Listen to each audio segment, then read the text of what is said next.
62 years ago, when America dropped the ultimate weapon, the atomic bomb, on Japan, the U.S. Army Air Force chose for the mission the B-29 bomber, the Enola Gay. In our third story tonight, it turns out that the Air Force has been considering a new ultimate weapon that won't drop on our enemies from the Enola Gay. It will just make them gay.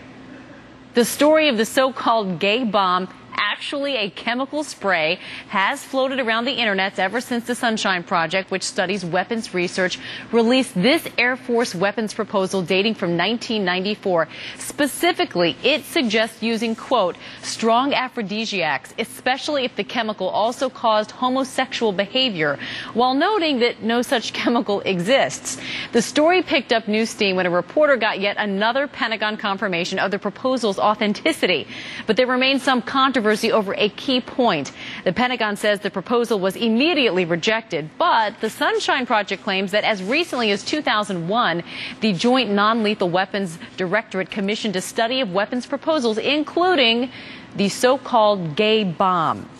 Fortunately, we have our own gay bomb to drop on this story, Rachel Maddow, whose show airs every weeknight on Air America Radio. Rachel, if you're not completely offended, I guess you'll keep talking with us, right?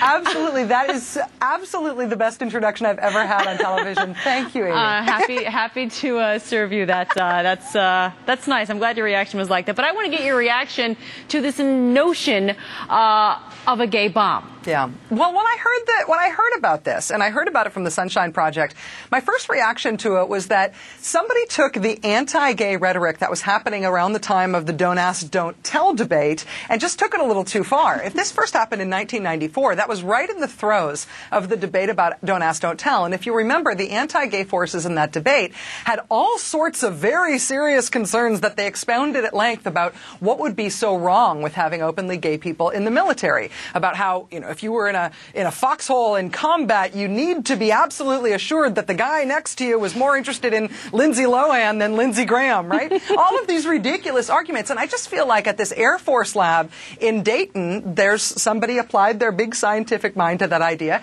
and decided just to let this idea and this argument spin out to its logical extreme, which is an uncontrollably super gay military, and how bad that would be and what a wonderful army that would be to fight against. I think it's a fascination. I just think it's funny that there's somehow this notion out there that if you're gay, you just aren't inclined to fight.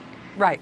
And also that if you that you will not only be disinclined to fight, but you will be compelled to be having sex with the people around you with whom you should be fighting. I mean, this idea, it's interesting. This idea did, I think, could have come, because it was 1994, could have come from those debates around Don't Ask, Don't Tell. But this is also a recurring idea in culture. For example, the movie 300.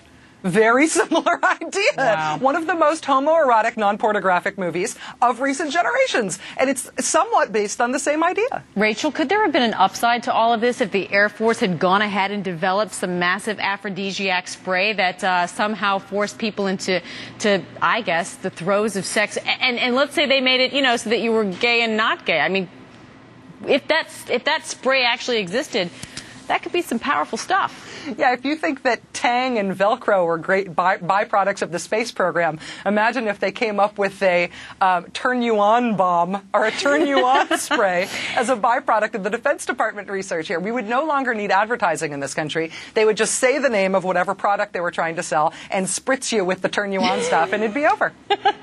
Why do you think it is? I mean, do you think this boils down to a bunch of straight guys sitting in our room panicking, just simply afraid of gay guys? Where do you think that comes from? What's the fear from? Where and it develops into this? Well, it's interesting in all sorts of environments, and it's different in every culture, but in American culture, in all sorts of environments where the iconography is about men in physical environments, in close proximity, straining together, willing to die for one another, whether it's football or an army of one, you end up being very, very close to a homoeroticism in the iconography that comes with those sorts of endeavors. And in order to balance that out and to make those things seem manly and not just homoerotic, they often have to be paired with a real overt anti-gay stance within those institutions, within, say, sports or within the military. But it's only so that we don't think that they're just the gayest things on two legs. Right, because when you think about military phrases, and let's just think about a few of them.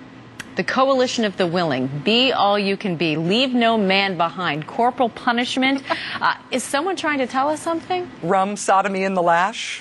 Yeah, I'm every woman. All these things. It's not an accident. All right. Oh, yes, and now we get to hear it. Rachel Maddow of Air America, we appreciate you being a good sport, and thanks so much for joining us. Amy, thanks a lot.